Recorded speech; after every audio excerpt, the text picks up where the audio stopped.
So we have the new series, the Continental, streaming on Peacock. I was able to check it out, so let's talk about it. So we have this three-part event series called the Continental from the world of John Wick. And this does take place in the world of John Wick, specifically more during the 70s. So with that, you definitely get the 70s feels, the 70s vibes, especially when it comes to like some of the music they use throughout the series, some of the look and set pieces they use.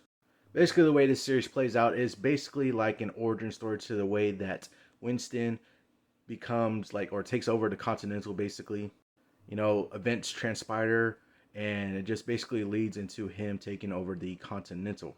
So if you want to see something like that, it's about maybe around 4 hours long if you watch all three episodes to the origin of how Winston becomes part of the John Wick world and just in general take over the Continental. So with this series just being a part of the John Wick world, being a part of the John Wick series overall, really one of the things I was looking forward to is seeing how well they will adapt some of the action from the John Wick world or John Wick movies and sort of bring it into this new series.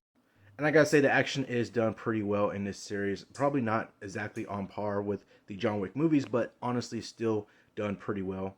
They had a lot of great action set pieces. Some of the fighting sequences we get in here are definitely bloody and gory. You get to see a different fight styles in here also. When it comes to different characters, they all have different fight styles, so it's definitely different fight styles on display throughout the fighting sequences, and you're able to see that. And some of the music that they use during the fight sequences too, like I said, taking place during the 70s, so a lot of 70s music, but the way they're able to use the music to intertwine within the fight sequences was done pretty well. With this being a three-part event type series, clocking in at about 4 hours, they were able to flesh out a lot of characters.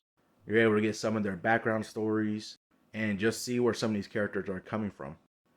I gotta say, when it comes to Mel Gibson as the villain in this series, I gotta say he really does go all out on being the villain. He's actually doing a really good job with it. Honestly, it really does seem at parts like he's totally unhinged.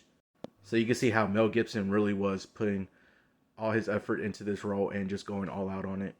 So I say, if you're looking for an origin story about Winston and how he takes over the Continental, that whole background story on how all that starts out, and how he just enters into the world of John Wick, I say give this series a try. I probably still like the John Wick movies a little bit more, but this series honestly is done pretty well in different things. So I say at least give it a try, watch it out, check it out.